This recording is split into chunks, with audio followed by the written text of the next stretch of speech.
लग्नाचे दागिने म्हणजे श्रीमंत पेशवाई दागिने, नाशिकचे सुप्रसिद्ध सराफ मयूर अलंकार सराफ। ताज्या बातम्यांसाठी नाशिक न्यूजच्या YouTube चॅनलला सबस्क्राइब करा आणि बेल आयकॉनला प्रेस करा।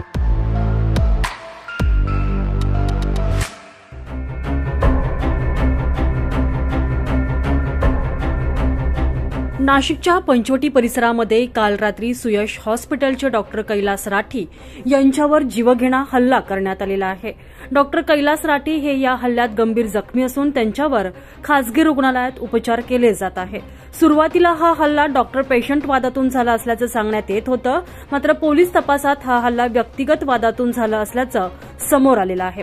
हल्ला व्यक्तिगत वादातून जरी असला तरी देखील डॉक्टर हा समाजातील महत्त्वपूर्ण घटक असल्यानं त्याच्या संपूर्ण संरक्षणाची जबाबदारी पोलीस विभागाची आहे।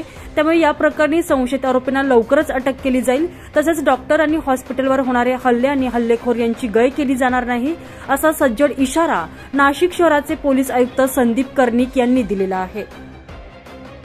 नाशिक शहरामध्ये जे डॉक्टरवर हल्ला झालेला आहे काल, तर त्या संदर्भात आमचा तपास चालू आहे आणि आरोपीचा शोध घेऊन त्याला लवकरात लवकर आम्ही अटक करत आहोत।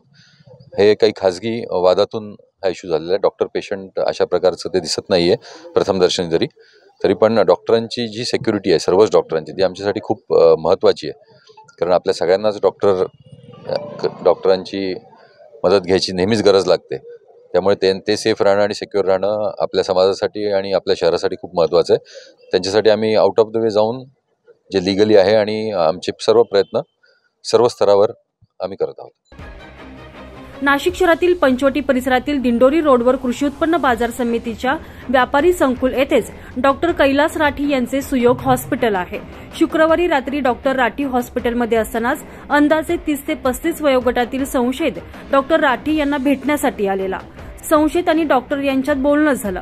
काही वेळानं पुन्हा दोघे दुसऱ्या केबिनमध्ये गेले, तिथेही दोघांमध्ये चर्चा झाली आणि त्याच ठिकाणी संशयित आणि डॉक्टर राठी यांच्या शाब्दिक वाद झाले।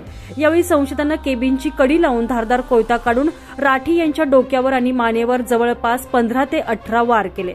डॉक्टर राठी यांच्या केबिनमध्ये काहीतरी गडबड झाल्याचा आवाज आल्यानं रुग्णालयाचा स्टाफ केबिनकडे धावत गेला। त्यावेळी डॉक्टर राठी केबिनमध्येच रक्ताच्या थारोळ्यात पडलेले होते। आम्ही जेव्हा आमची 8:30 वाजता ड्युटीला आलो, त्याच्यानंतर आमचं मेडिसिनचं काम चालू होतं। मी आयसीयूला इथं ड्युटीला होतो। सर तिथं कॅबिनला तर माणूस आणि ते आले, ते बघितलं मी। त्याच्यानंतर सरांनी तिथं ते कोणतरी असं आल्यानंतर ते सर कर्टन लावले, पर्सनल गोष्ट काही असेल। मग त्याच्यानंतर त्यांनी कर्टन लावलं, ते थोड्या वेळ त्यांच्या काहीतरी बोलणं झालं असेल। मग त्याच्यानंतर मला इथं मेडिसिन मी करत होतो, त्यानंतर मला मारण्याचा आणि शिवीगाळ काय असं करण्याचा आवाज आला। त्याच्यानंतर मी कर्टन उघडून बघितलं, तेवढा तो त्याच्या हातात त्या माणसाच्या हातात कोयता होता आणि तो सरांवरती वार करत होता। मग त्याला मी ओरडलं तिथं, तसंच तो मागे फिरला आणि तो कोयता माझ्यावर हे करायच्या अगोदर मी ह्या दरवाजाने बाहेर बोलवायला गेलो बाकीच्यांना। तोपर्यंत तो दरवाजा त्याने मधून तो लॉक केलं होतं। त्याच्यानंतर तो उघडला आणि त्या दरवाजाने पळून गेला। मग आम्ही मध्ये आलो, तोपर्यंत तो पळाला। मग सरांना आम्ही इथं बेडवरती घेतलं। दरम्यान या घटनेनंतर रुग्णालयात काम करणाऱ्या कर्मचाऱ्यांनी तात्काळ प्राथमिक उपचार सुरू केले, मात्र डॉक्टर राठी यांची प्रकृती चिंताजनक असल्यानं त्यांना रात्री अपोलो रुग्णालयात उपचारासाठी दाखल करण्यात आलेलं आहे। दरम्यान संशयित हल्ल्यानंतर फरार झालेला असून पोलिसांनी घटनास्थळावरून रुग्णालयातील सीसीटीव्ही फुटेज माध्यमातून आता शोध सुरू केला।